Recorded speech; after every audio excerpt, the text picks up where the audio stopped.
کر لیتے ہیں بات۔ نبی پاک علیہ السلام کی جو محبت ہے نا، وہ انسان کے لیے زندگی کو آسان کر دیتی ہے۔ حضور سے پیار ہوتا ہے نا تو بندہ نفرت کرنی ویسے ہی چھوڑ دیتا ہے۔ حضور سے پیار کرتا ہے، ہرس ہوس لالچ ویسے ہی نکل جاتا ہے۔ جب حضور سے محبت ہو جاتی ہے، نماز پڑھنا، درگزر کرنا، درود شریف پڑھنا، قرآن پاک پڑھنا، دین کی خدمت کرنا، حتیٰ کہ جان دینا بھی آسان ہو جاتا ہے۔ نبی پاک علیہ السلام کی محبت انسان کو کبھی بھی پریشان نہیں ہونے دیتی، الجھنے نہیں دیتی، تازہ دم رکھتا ہے حضور کا پیار۔ شرط یہ ہے کہ محبت صحیح ہو، اصلی ہو، باطن میں ہو۔ یہ آپ کے ذہن کے اندر کبھی بھی کسی بدبو کو نہیں آنے دے گی، طبیعت کو تازہ دم رکھے گی، سکون میں رہیں گی۔ لیکن نبی پاک علیہ السلام کی محبت کے کچھ تقاضے ہیں، ان تقاضوں کو سمجھنا پڑے گا۔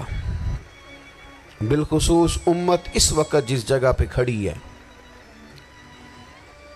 آپ دیکھیں کہ اتنی بربریت اور اس جیتے جاگتے دیکھتے ماحول میں کہ جس میں ہر چیز کیمرے کی آنکھ دیکھ رہی ہے، اس میں اس قدر زیادہ اسرائیل کی جارحیت، اس کے جواب میں دو تین تازیانے ہیں وہ سمجھنے والے۔ ایک ہے کہ میں کوئی جذباتی بات کروں گا، آپ اس کی تائید کر دیں گے۔ ایک ہے کہ پہلوؤں پر غور کرنے کا وقت ہے کہ اتنے کٹھن ماحول میں بھی اگر مسلم امہ کے لیڈر بیدار نہیں ہو رہے تو آپ کو پس منظر سمجھنا پڑے گا کہ ہم نے نبی پاک کی محبت کے تقاضوں کو نہیں سمجھا۔ حضور سے محبت ہے نا تو پھر نبی پاک کو تو سادہ طرز زندگی پسند ہے، حضور کو تو پسند نہیں ہے۔ اللہ کے محبوب نے تو دعا مانگ کے فقیری لی اللہ تعالیٰ سے۔ آپ کو پتہ ہے جب بندہ بہت زیادہ آسانیوں میں چلا جاتا ہے، بہت زیادہ اس کے پاس سہولیات ہو جاتی ہے، اس کا مرنے کو دل نہیں کرتا۔ خود نبی پاک علیہ السلام نے فرمایا قیامت کے قریب کافر تم پر جھپٹیں گے جس طرح بھوکے لوگ کھانے پر جھپٹتے ہیں۔ حضور کیوں، ہم تھوڑے ہوں گے؟ فرمایا نہیں، تمہیں دنیا سے محبت ہو جائے گی اور موت تمہیں بری لگے گی۔ اتنے بڑے بڑے بنگلے، عالی شان محلات، کس کا چھوڑ کے مرنے کو جی چاہتا ہے معاذ اللہ۔ نبی پاک کی محبت کا تقاضا سمجھو، ایسا نہیں کہ وہاں دولت آئی نہیں۔ حضور تو فرماتے ہیں کہ اللہ نے خزانوں کی کنجیاں میرے ہاتھ میں رکھ دی ہیں، لیکن میں نے عرض کیا مالک ایک وقت روٹی دینا اور ایک وقت کا فاقہ دینا۔ کنجیاں خزانوں کی اللہ نے دی۔ جب تک آپ اپنا طرز زندگی، یہ جو بہت دنیا کا پیار ہے نا، بہت زیادہ مرنے کی ہرس، یہ بہت زیادہ جینے کی ہرس، تو اللہ تعالیٰ نے قرآن پاک میں یہودیوں کا طریقہ بیان کیا کہ وہ کبھی مرنے کی تمنا نہیں کریں گے کیونکہ جینے کی ہرس رکھتے ہیں۔ نبی پاک علیہ السلام کے غلاموں، طرز زندگی جب تک سادہ نہیں ہوتا اور جب تک یہ دنیا کے جھمیلوں سے کسی کو دولت دے کر پیچھے کر دیا جاتا ہے، کسی کو عہدہ دے کر چپ کرا دیا جاتا ہے، کسی کو اقتدار دے کر چپ کرا دیا جاتا ہے، رسول اللہ صلی اللہ علیہ وسلم کے سچے غلام ان ایک بات کی سمجھ آ گئی تھی کہ ہمیں ہمارے رب نے کہا ہے قُلْ إِن كُنْتُمْ تُحِبُّونَ اللَّهَ فَاتَّبِعُونِي يُحْبِبْكُمُ اللَّهُ۔ اے محبوب آپ ان سے فرما دیں اگر رب سے محبت کرنا چاہتے ہیں تو آپ کی پیروی کریں، اللہ خود ان سے محبت فرمائے گا۔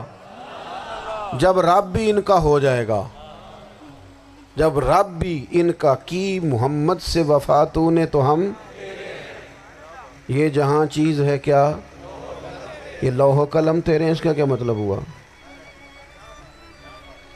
لوح و قلم، قلم لکھتی ہے نا تقدیریں، مقدر فیصلے، تو لوح و قلم تیرے ہیں، اس کا مطلب یہ ہے کہ پھر رب کریم تیرے اوپر فضل کرے گا، اور وہ جن فیصلوں کی امت کو دیانت سے چاہت ہے اللہ اپنے فضل سے وہ فیصلے فرمائے گا۔ جب تک زندگی حضور کی غلامی کی طرف نہیں جاتی وہ اللہ تعالیٰ کی تائید نہیں پاتی۔ حضرت عبداللہ ابن حذافہ رضی اللہ تعالیٰ عنہ کو رومیوں نے قید کر لیا تھا، اور جب رومی آپ کو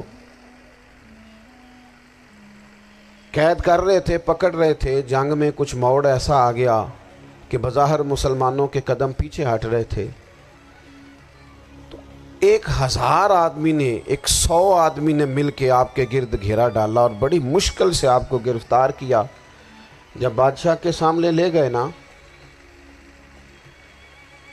تو بادشاہ سے اس کا سپہ سالار کہنے لگا کہ بندہ ضائع کرنے والا نہیں۔ یہ بات سمجھیں آپ، ہماری طبیعت کے مطابق جو بندہ پورا نہیں اترتا ہم ضائع کر دیتے ہیں۔ حالانکہ اگر آپ کو مخالف صف میں بندہ کام کا نظر آئے تو آپ غور فرمائیں کہ یہ ہمارے قافلہ محبت میں کیسے شامل ہو سکتا ہے، اس کے لیے جد و جہد کریں تاکہ اس سے کام لیا جا سکے۔ اس نے کہا، روم کے بادشاہ نے، بندہ ضائع کرنے والا نہیں۔ وزیر نے کہا بادشاہ سے، اس نے کہا کیا کریں؟ کچھ ایسا کریں کہ یہ معاذ اللہ ہمارے دین میں آ جائے۔ اور قرآن مجید نے واضح کہہ دیا ہے کہ یہودی اور عیسائی تم سے راضی نہیں ہو سکتے حتی تتبع ملتہم، جب تک کہ تم ان کے دین کی پیروی نہ کرو، ان کو کسی طریقے سے معاذ اللہ عیسائی بنایا جائے۔ تو بادشاہ کہنے لگا 2-3 چیزیں ہیں جس سے کوئی بندہ بھی خریدا جا سکتا ہے، کر لیتے ہیں بات۔ اس نے سب سے پہلے حضرت عبداللہ ابن حذافہ سے کہا کہ جتنے پیسے آپ کہیں گے آپ کو ملیں گے، آپ اس دین میں آ جائیں معاذ اللہ۔ تو حضرت عبداللہ ابن حذافہ نا، کچھ لوگ بڑے سیانے ہوتے ہیں، بردبار ہوتے ہیں، بعض باتوں پر غصہ نہیں کرتے، ہنستے ہیں۔ حضرت عبداللہ ابن حذافہ ہنس پڑے، فرمانے لگے تجھے کس نے بادشاہ بنایا؟ تو بڑا بیوقوف آدمی ہے۔ اس نے کہا کیا مطلب؟ فرمانے لگے نادان، میں تو تلوار لے کے میدان میں آیا ہوں، مجھے دولت کمانی ہوتی میں تجارت کرتا، میں تجارت نہیں کر رہا، میں تو شہادت کے لیے نکلا ہوا ہوں، اور تو مجھے کہہ رہا ہے پیسے لے لے، کو عقل کی بات کر۔ اس نے دوسری بات کی،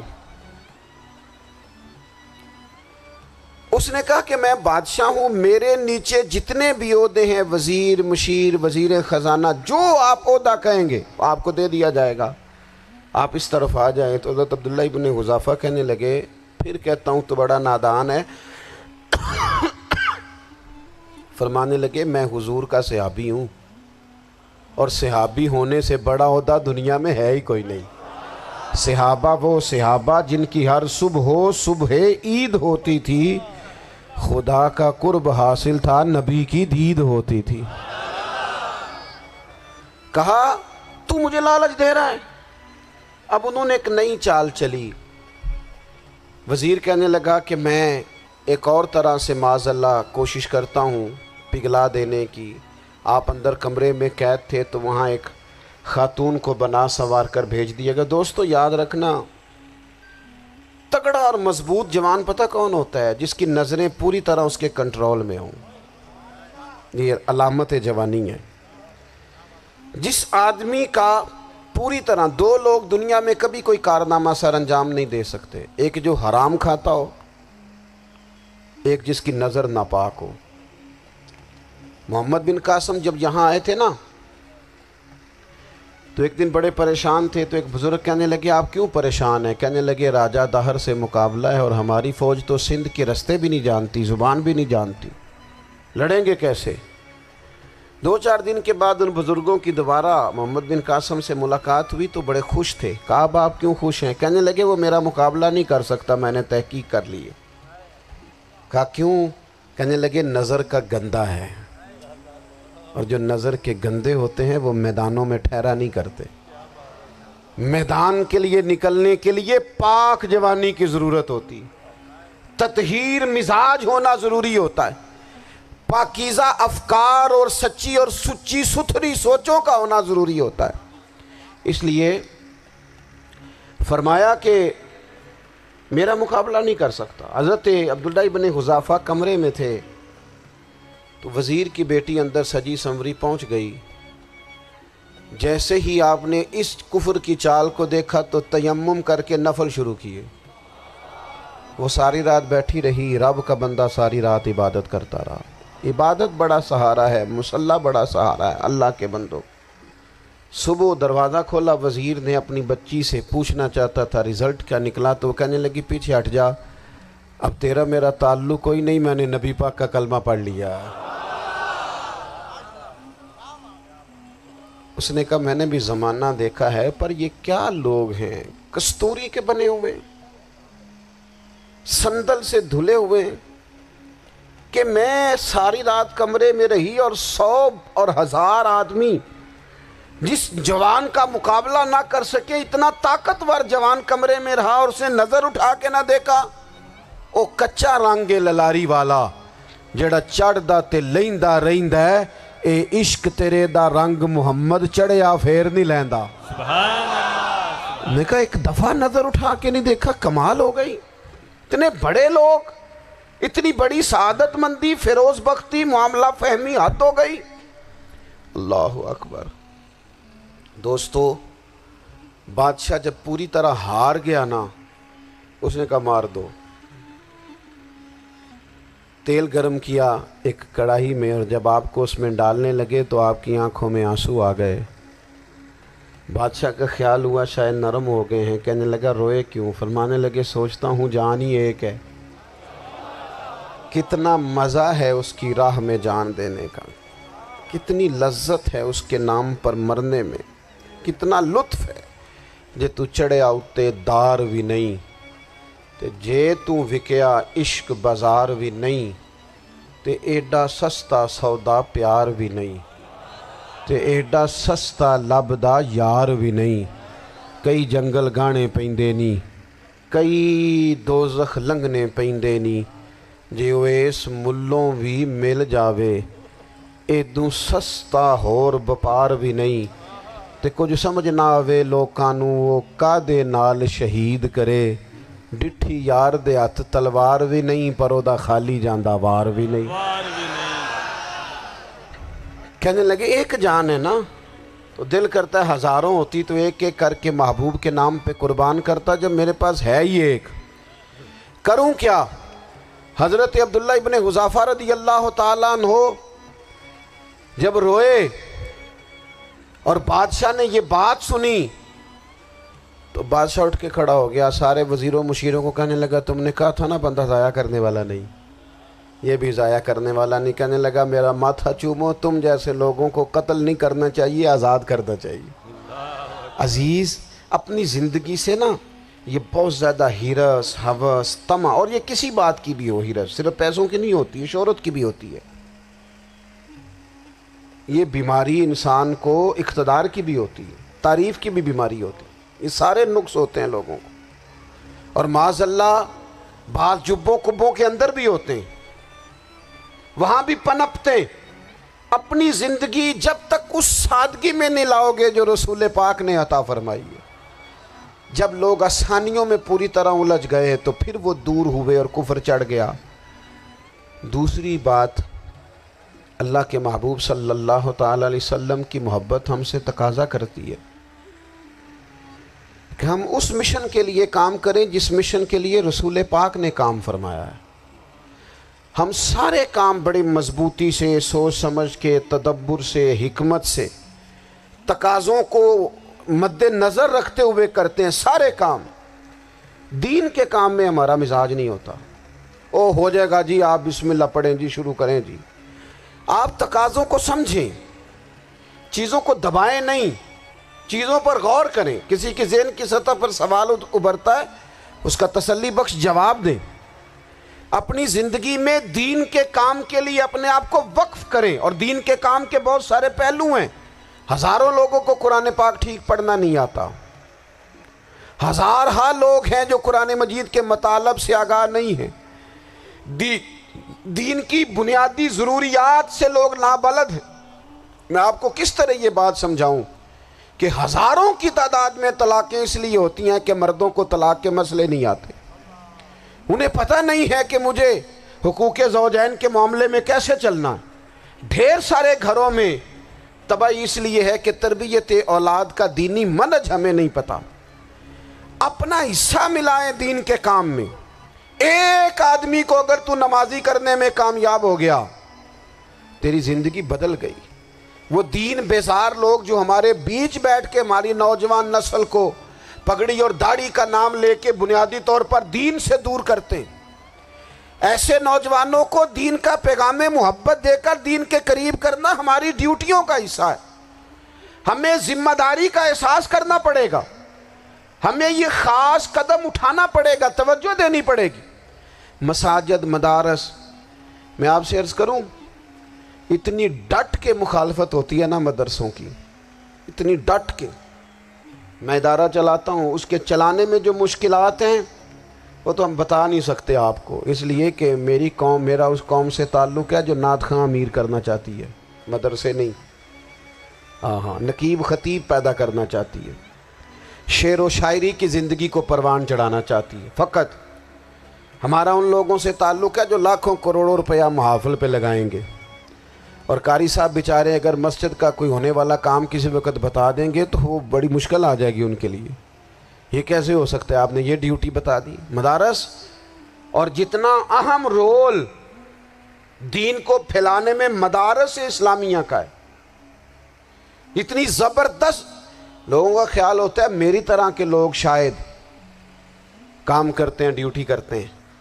یہ 10-15 لوگ آپ کو نظر آتے ہیں جو آپ کو کہیں میڈیا پر یا ادھر ادھر ڈیوٹی کرتے، مخلص لوگ اپنی جگہ پہ، وہ بھی بڑا ہی کام کر رہے ہیں، جو میڈیا پہ آ کے بھی اخلاص سے اور درد دل سے کو دین کی، ان کی بھی کسی بات کی حوصلہ شکنی نہیں۔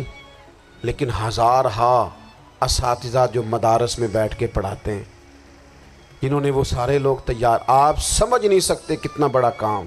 حفظ کا استاد جو ہوتا ہے نا، اس کی ڈیوٹی 24 گھنٹے ہوتی ہے، فجر سے پہلے، اور اس نے بچوں کو اٹھانا ہے۔ تنخواہ تو ہم انہیں دینا نہیں نہ چاہتے جی، تنخواہ نہیں دئی دی انہوں نے، ہمیں مولوی امیر نہ ہو جانا۔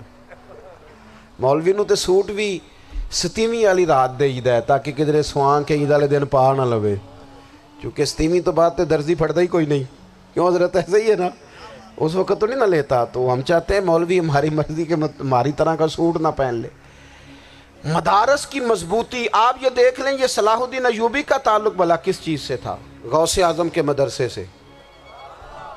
حضور غوث اعظم کے مریدوں کی جماعت اس کے ساتھ شامل تھی۔ کون لوگ تھے جنہوں نے مدارس سے فیض پایا؟ رازی اور غزالی، حضور غوث اعظم، خواجہ اجمیر، یہ سب لوگ مدارس کے لوگ ہیں۔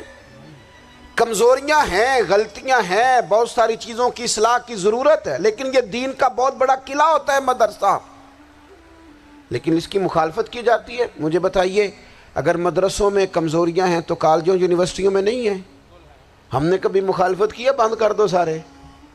لیکن لوگوں کا جب خیال آتا ہے، جب ہمارے ایک سابقہ وزیر صاحب تھے سر راہ، کسی دعوت میں میری ان سے ملاقات ہو گئی تو انہوں نے کہا مدرسوں کا کردار کیا ہے آج کے ماحول میں؟ میں نے انہیں کہا کہ مختلف کورسز آپ کراتے ہیں نا، تو اس کے لیے پھر مختلف ویکنسیز ہوتی ہیں، جہاں بچوں کو مدرسے کا کورس کرایا جاتا ہے تو استاد بننا ہوتا ہے، اس نے خطیب بننا ہوتا ہے، مسجد کی ڈیوٹی کرنی ہوتی ہے۔ میں نے کہا بالکل کوئی حکومت سرپرستی نہیں کرتی، لیکن اللہ کا فضل ہے، کبھی آپ نے کوئی مسجد سنی ہے جس میں جمعے والے دن مولوی نہ ملا ہو جمعہ پڑھانے کے لیے؟ کبھی آپ کو رمضان میں ایسی مسجد ملی ہے جس میں قرآن مجید سنانے کے لیے حافظ نہ ملا ہو؟ یہ ہو سکتا ہے کسی حافظ کو مسجد نہ ملے۔ تو مدارس کے ذمے جو کام تھا، مدارس نے جم کے کیا ہے اور ڈٹ کے کیا اللہ کے فضل سے۔ اور مدارس کے لوگوں کو بھی کمزور نہیں پڑنا چاہیے، کبھی کسی وزیر، مشیر، مالدار کے روب میں نہیں آنا چاہیے، قطعاً نہیں۔ کیوں؟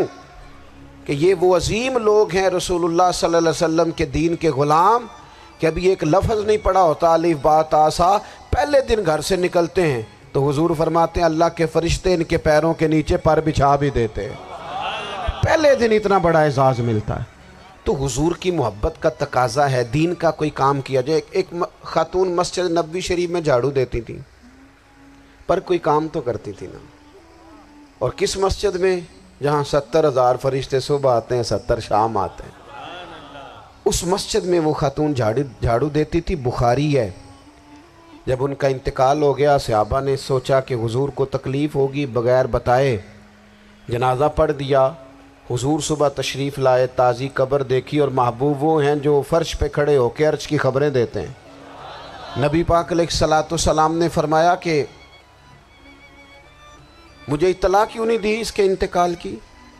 یہ کرم دیکھو، کوئی ڈیوٹی تو کرتی تھی نا یار، پر خلوص سے، پر پیار سے، پر اللہ کو راضی کرنے کے لیے، پر درد دل سے۔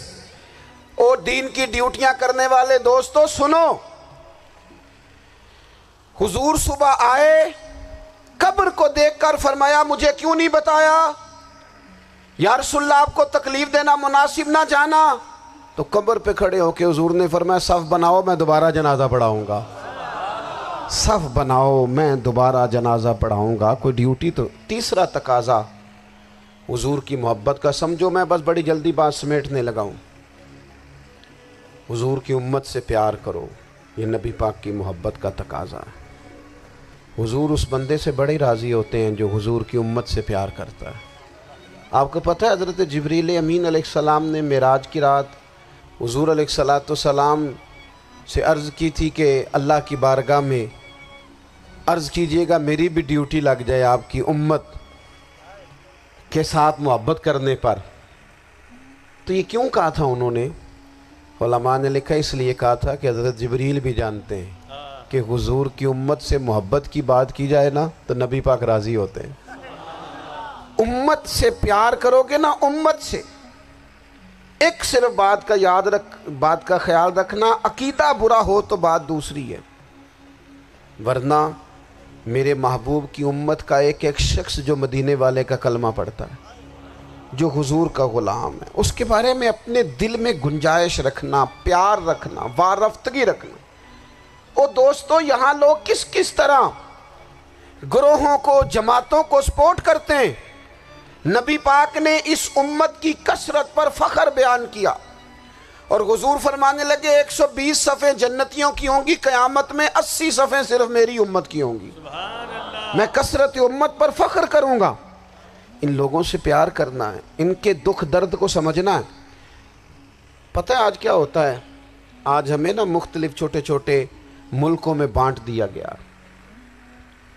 تو ہم کسی دوسرے مسلمان بھائی کا درد نہیں محسوس کرتے، ہم گھروں میں نہیں محسوس کرتے۔ پڑوسی پر ظلم ہو رہا ہو تو ہم کہنے پتر ساڈا نہیں مسئلہ، یہ مسئلہ ہے، تینوں کی لگے۔ حالانکہ پڑوسی کی آگ اس لیے بھی کسی وقت بجھا دینی چاہیے کہ پڑوسی کی نہ بجھائی جائے تو اپنا گھر بھی زاد میں آ جاتا۔ آج امت مسلمہ سے ہمیں بس لگا دیا گیا اپنے حصے کی روٹی کماؤ، اپنے حصے کی کوٹھی بناؤ، اپنے حصے کی گاڑی خریدو، اپنے حصے کا کام کرو۔ امت کا درد، امت کی بات، وحدت امت کا تصور، امت کا دوبارہ سے وہ شان ارسل رسولہ بالہدی ودین الحق لیظہرہ علی الدین کلہ، وہ تصور کب ہوگا؟ اس وقت ہوگا جب ہم بات امت کی کریں گے۔ نبی پاک علیہ السلام نے فرمایا مسلمان کی مثال ایک جسم کی طرح ہے، جسم کے ایک حصے کو تکلیف ہو تو سارا آزمائش میں آ جاتا ہے۔ مجھے بتاؤ یہ انگلی درد کرتی ہو، یہ انگلی جسم کا حصہ ہے نا، تو میرا خیال ہے دماغ یہ کہہ دے گا کہ انگلی کی درد ہے نا مینوں کی لگے، دل کہہ دے گا کوئی نہیں ٹینشن لینے، انگلی کا مسئلہ ہے نا۔ ایسا نہیں ہوتا، بلکہ جب انگلی میں درد ہوتی ہے تو دماغ منصوبہ بندی کرتا ہے کہ اس کا علاج کیسے ہو سکتا ہے، دل پریشان ہوتا ہے، پیر چل کے جاتے ہیں، ہاتھ وہ دوائی وصول کرتے، دانت اسے چبا کر، حلق اسے نگل کر، معدہ اسے ذخیرہ کر کے جسم میں پھیلاتا ہے، پھر جا کے انگلی شفا پذیر ہوتی ہے۔ ایک حصے کو درد ہو تو سارا حصہ کام پہ لگ جاتا ہے۔ اسرائیل اگر تکلیف دے رہا ہے فلسطینیوں کو تو ہونا چاہیے تھا نا بعض مسلمان حکمرانوں کو نیند نہ آتی، وہ درد دل محسوس کرتے، ہونا چاہیے تھا نا کہ بعض لوگ یہاں ہم کیا کرتے ہیں بھلا بیٹھ کے، اب تو مجھے بعض چیزوں سے کوفت بھی ہونے لگا، ہم دیتے ہیں بیان، مذمت۔ آپ کے بیان دینے سے کیا ہوگا؟ فلانے نے بھی بیان دے دیا، فلانے نے بھی کلپ دے دیا، یہ کیا کر رہے ہیں؟ یہ تو آپ زندہ رہنا چاہتے ہیں۔ وہ جس طرح آج کل ہمارے ہاں بہت ساری چونکہ جماعتیں ہیں تو کشمیر ڈے آتا ہے نا تو مل کے ریلی نہیں نکالی جا سکتی، سوال نہیں پیدا ہوتا، کیونکہ ہمیں جماعتوں کو زندہ رکھنا ہے۔ اس جماعت کی خبر الگ لگنی چاہیے، اس جماعت کی خبر الگ، تو ایسے کوئی انقلاب آئے گا؟ یاد رکھنا امت کو پوری کو ایک طاقتور آواز بننا پڑے گا، ہمیں تھوڑا تھوڑا اوپر اٹھ کے سوچنا پڑے گا۔ خدا را اللہ تعالیٰ مجھے معاف کرے اگر کوئی بات میں ستی کر رہا ہوں، دل کی گہرائی سے عرض کرتا ہوں اب تو بڑا سخت وقت آ گیا۔ اب چونکہ اب تو کیمرے کی آنکھ آئی ہے تو وہ زخمی بچے دیکھے نہیں جاتے، وہ تڑپتی مائیں دیکھی نہیں جاتی، وہ سسکتی اور آواز دیتی بیٹیاں سنی نہیں جاتی۔ وہ آوازیں ایسی ہیں جیسے وہ رات کے سناٹوں میں چیخیں بن کے لوگوں کو جگایا کریں گی۔ خدا را کچھ جرم ایسے ہوتے ہیں جن کی سزائیں بڑی سخت ہوتی ہیں، جن کی معافی بڑی مشکل سے ہوتی۔ اپنے اندر جذبہ ایمانی پیدا کریں۔ وہ میرے دوستو بستر پر بھی تو لوگ ماری جایا کرتے ہیں نا۔ اپنی زندگی رسول اللہ صلی اللہ علیہ وسلم کے دین کے نام کرو۔ جذبہ جہاد، شوق شہادت اور عشق رسول، یہ عناصر ہیں جو امت مسلمہ کو پیروں پر کھڑا کریں گے۔ 2 منٹ کے لیے سوچو، امت اگر اسی طرح کٹتی رہی، پریشان رہی، دکھتی رہی اور باری باری کر کے، اقبال نے کیا کہا تھا؟ اس نے کہا تھا وطنوں میں، انہوں نے کہا تھا کہ ان تازہ خداؤں میں بڑا سب سے وطن ہے، جو پیرہن اس کا ہے وہ مذہب کا کفن ہے۔ تو اقبال ہم کیا کریں؟ کہنے لگے بازو تیرا توحید کی قوت سے قوی ہے، اسلام تیرا دیس ہے، کیونکہ تو مصطفی ہے۔ تو بحیثیت مسلمان سوچنا شروع کر، بحیثیت مسلمان، اور یوں تو سید بھی ہو، مرزا بھی ہو، افغان بھی ہو، تم سبھی کچھ ہو، بتاؤ کہ مسلمان بھی ہو۔ تمہارے اندر کہیں سے کوئی مومن بھی بولتا ہے کہ نہیں؟ علاقائی تعصبات اور ملکی سرحدوں میں قید ہو جانے والوں، تم ایک نبی کی امت ہو۔ کیوں نہیں سمجھتے کہ جب کشمیر کی بیٹی روتی ہے تو مدینے والے محبوب پاک علیہ السلام کی امت کی بیٹی روتی ہے، جب فلسطین کی بیٹی روتی ہے تو امت کی بیٹیاں روتی۔ خدا را کچھ درد دل اپنی طبیعت میں پیدا کریں۔ میں حکمرانوں کی بات نہیں کرتا، میں تو عام لوگوں سے ایسے تبصرے سنتا ہوں جو نہیں کرنے چاہیے۔ وہ نہیں جی نہیں، دوسرا رخ بھی دیکھو، عام آدمی اٹھ کے، عام لوگ بھی یہ خطرناک سوچیں اور ان سے خوفناک نتائج برآمد ہوں گے۔ تو 3 باتیں میں نے آپ کی خدمت میں عرض کی ہیں۔ ایک تو کوشش کریں اپنی زندگی کے اندر کہ زندگی کو سادہ کریں، پیسہ ضرور کمائیں لیکن پیسے سے پیار نہ کرو، پیار تو مدینے والے رسول سے کرنا۔ دولتیں، ہرس، ہوس، طمع، ان سے باہر آؤ۔ اور دوسری گزارش آپ کی خدمت میں یہ عرض کی ہے، کچھ نہ کچھ دین کا کام، اور اس میں بھی شہرتوں سے بچتے ہوئے، تصویروں سے بچتے ہوئے۔ میں ہر محفل میں شاید کہتا ہوں میری فوٹو آ رہی ہے اور لائیو آ رہا ہے اور فلاں ہو رہا ہے، لیکن اس محفل کا